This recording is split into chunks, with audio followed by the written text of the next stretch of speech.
Today, we're going to write a song about birds, inspired by what we've learned so far from the Rono story. If you've never done it before, but even if you have, writing a song can be intimidating.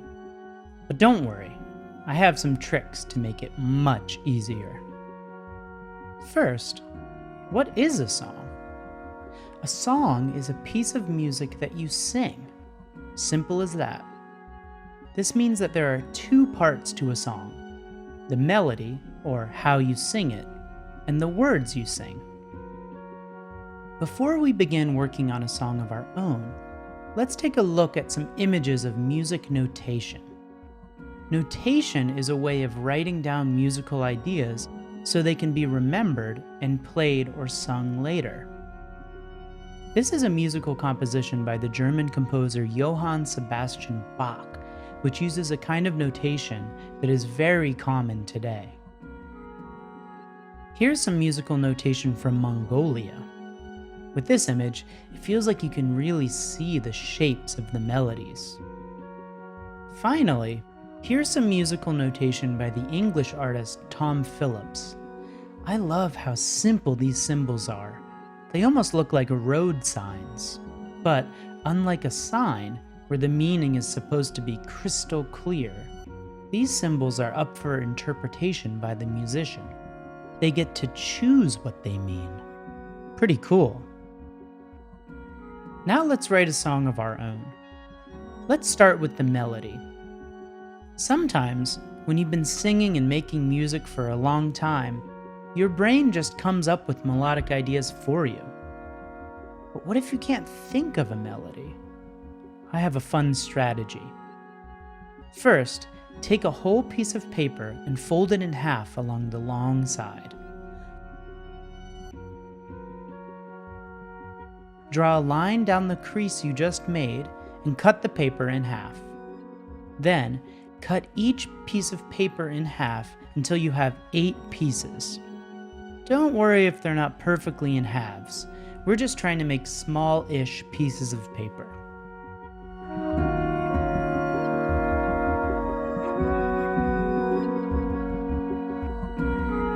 Stack these 8 pieces like a deck of cards and, one by one, draw 5 straight lines parallel with the long side of your cards.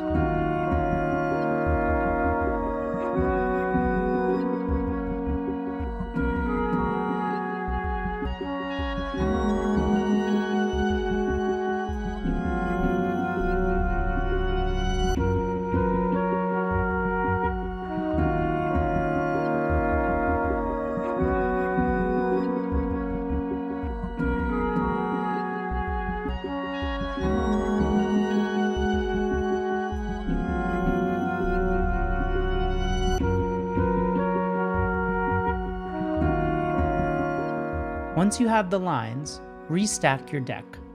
Now's the fun part. With your pen or pencil or whatever you're using to draw some gestures on each card. Don't think too much about what these gestures look like. Focus more on the way it feels with your hand. You can think of it as dancing with your pen, or, as the artist Paul Klee says, taking a line for a walk.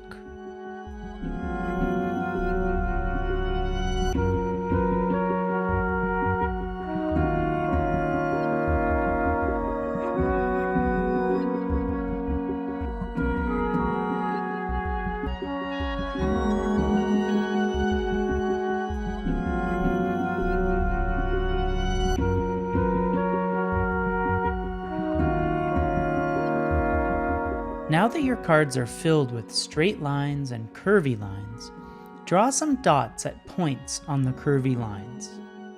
An easy first step is finding all the places where your lines curve and drawing a dot there.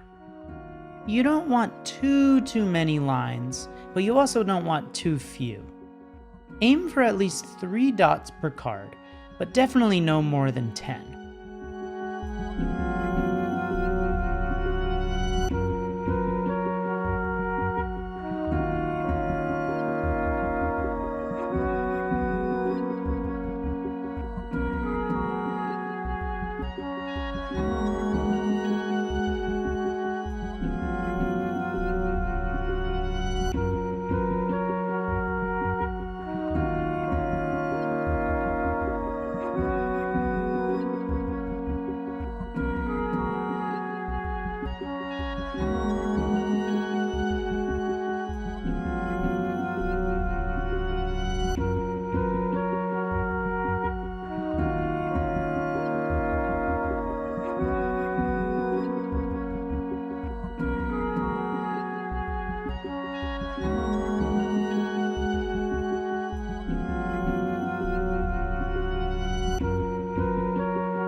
Now, stack up your finished cards and set them to the side. You may have noticed that the straight lines we drew reminded you of the notation that Bach used. I want to quickly explain how this system works. The side-to-side part represents time, which in this kind of notation only goes forward, from the left to the right.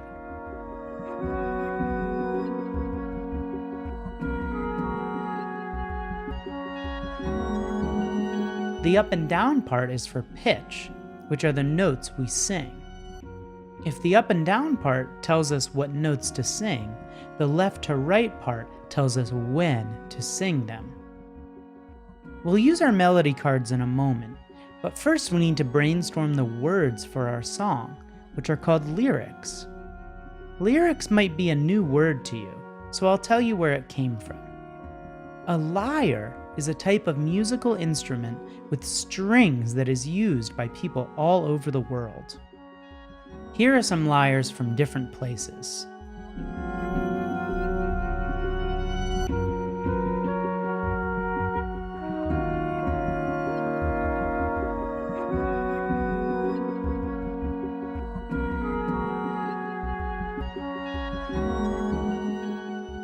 The people who lived in Greece almost 3,000 years ago played the lyre a lot, and there were special poets who recited poetry about their emotions and feelings while a musician played the lyre.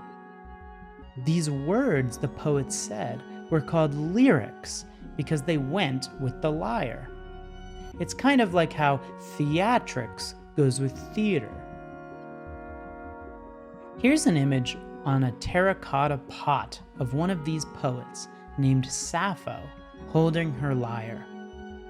What's funny about this image, however, is that no one actually knows what Sappho looked like. The artist who made this image is only guessing, but we can pretend. Now, let's write some lyrics of our own. Just as before, we'll cut a big piece of paper into 8 pieces and stack them up into a deck.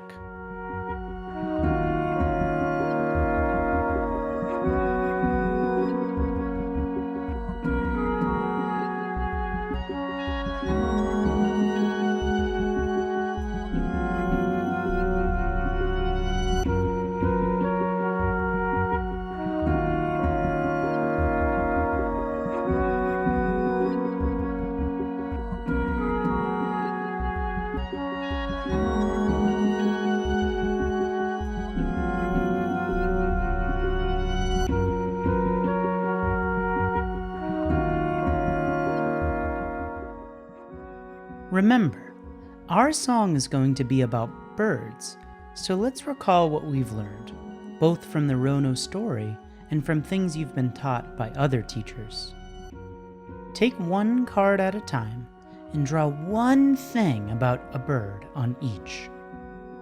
I remember that some birds have X-shaped feet, which scientists call zygodactyly, so I've drawn one foot.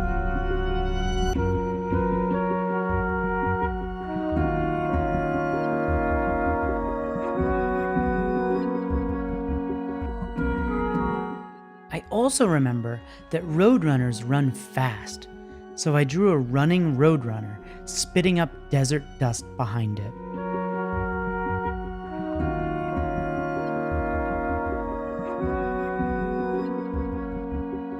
You might remember different facts than I do, so draw those. In fact, you probably know some things about birds that I don't even know, and you should definitely draw those things. I've drawn a question mark on one of my cards to encourage you to include the exciting facts you know that you'd like to share with me.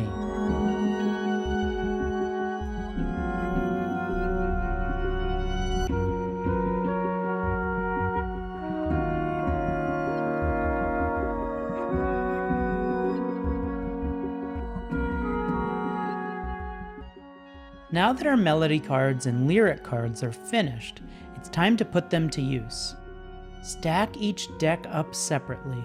Draw one card from each deck and lay them out. Melody on top, lyric on bottom. Look at your lyric card first and think of something you want to say. How do you feel when you see the picture?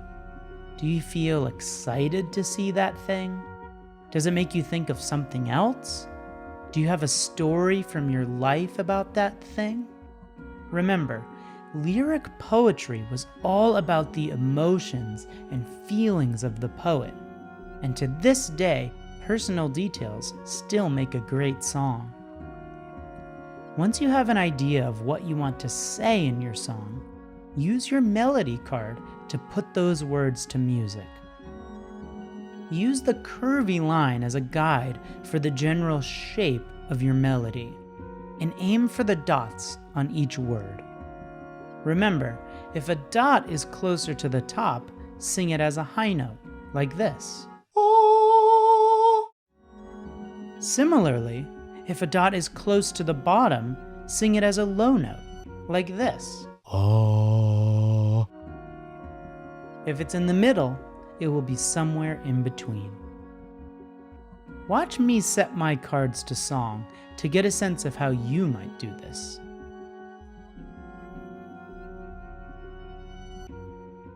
Some birds can dance when they spread their wings.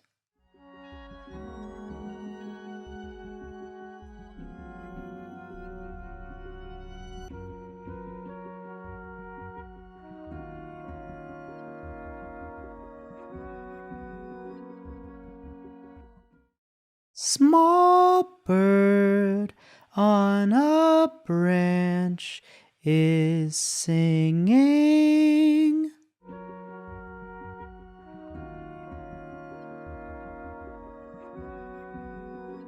Roadrunner running so fast.